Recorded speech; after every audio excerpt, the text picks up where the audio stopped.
they're very environmentally responsible here. I'm very impressed by that. And they have a great love of the outdoors. And I thought Australians love the outdoors, but Vancouver really lends itself immediately. I mean, you can walk out of your front door and get on your mountain bike. You can go skiing straight away on these mountains very close to the city. You go on the harbour on a boat. It's got an amazing... It's very rare in a city to have the harbour and the mountains so close to each other. So I think that's what I will always take with me about having moved to Vancouver, is the way everyone enjoys their life on the weekends. I mean, moving countries, I do it every year practically, and it's always difficult, but this was a very nice place to come to. Have you been pleased with your character's development thus far this year? Yeah, I think it's very difficult when you're running a show with a lot of characters to serve each character. And in a way, it was very easy for them to focus on Vala because everyone else, all the other characters had been here for so many years, apart from General Landry and Cameron Mitchell. And I think that it was important that Vala, we saw her grow up a little bit. You know, we needed to see the more human side of Vala, otherwise she just would have been irritating all the time. So it's good to see that she's developed some slightly deeper relationships with everyone that she's, on the base. And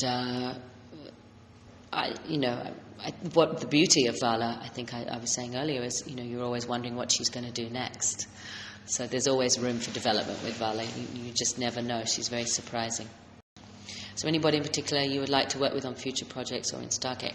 Well, I have just heard that Fred Willard is coming to work on the show, who's done a lot of wonderful Christopher Guest films, Mighty Wind and Waiting for Guffman. Best in Show, very, very funny actor, and I'm glad to hear that I'll be doing some scenes with him. We've worked with some wonderful guest actors on Stargate, and in the future, I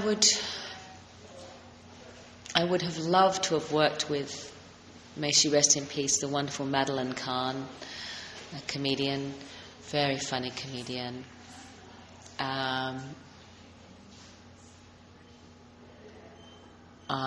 Of course, I know it's a cliche, but I would love to work with Meryl Streep.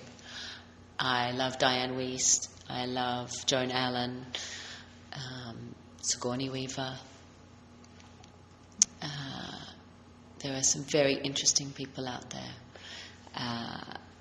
and there are a lot of people who's, I'd love to be directed by George Clooney, Steven Soderbergh, Doug Liman, Michael Mann, Scorsese. I mean, the list goes on. There are a lot of people that I'd love to work with. I'm trying to think of some younger actors, but when you have a baby, you don't get to watch any television or see any movies from start to finish. What can you tell us about the episode you're shooting right now and your character's involvement in it?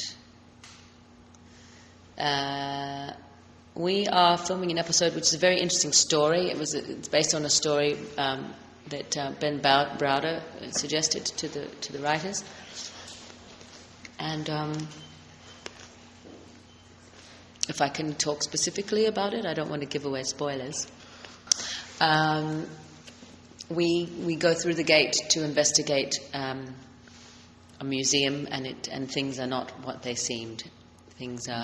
We end up in a very tense situation on an alien planet, and we have a first contact situation with them that doesn't go well and doesn't go according to plan. And I think it's an interesting story. It's an interesting idea. Vala gets to display some of her criminal skills. What's been the most joyful part of the year thus far for you, and the most stressful? I think, as I said, the 200th was probably the most stressful for me because it was so busy, and it was, the build-up to it of relocating and having the baby and shooting every day, very long hours for many weeks. When we finally got to the 200th episode, and we were doing overtime as well on top of that, very difficult. And the most joyful part has just been just all the good days. We have a lot of laughter on set, and I've really enjoyed it the best days probably for me have been when I've done a scene and members of the crew have come up to me and said, that was really funny, I really enjoyed that, thank you very much for today, thank you for entertaining me. It was, that means a lot to me, and we've had some really great days. Do you follow any fan-based review comments? I really don't have time. I'd be fascinated to know what's happening on the net right now, having a look at the response and see how everyone's feeling. I'm sure they're very upset, and I hope that they're finding ways to keep their spirits up. But I think if you're going to listen to reviews, you have to be prepared to accept the bad ones with the good ones. You can't just sort of, I've been very lucky. TV Guide, Matt Roush, a lot of reviewers, they've all been, incredibly supportive. So, it's nice for me to that Vala has been so critically, accepted. Really?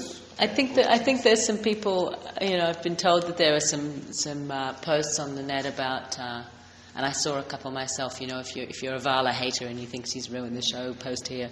I think controversy is a good thing. I've been told you should always be controversial. Favorite story? I have to say Morpheus. Really funny. Second episode of the season, so. I don't know if it's been on air in Belgium yet, has it? So, are you buying the DVDs? Good. Okay. Yes. There are other memes. Yeah. What characters would you like to see yours develop with more? Well, we have an opportunity, Amanda Tapping and I, to have a Vala, and why do I keep blanking on her character's name? Samantha Carter. Because I always call her by her last name. In fact, we've done so few scenes with each other that I rarely refer to her character's name as Vala. Samantha and Vala have a couple of moments in an upcoming episode called Family Ties. So it'd be nice to have a little bit of character development there. It'd be quite funny to do an episode with General Landry, because I think Vala likes to tease him a lot. He's, and Teal'c, who she calls Muscles. He's not the muscles from Brussels, but he does have big muscles. It'd be funny to do an episode with him, but we had a couple of funny moments that Chris and I have improvised this year in season 10, and we're always trying to sort of put in as many character sort of moments as we can. So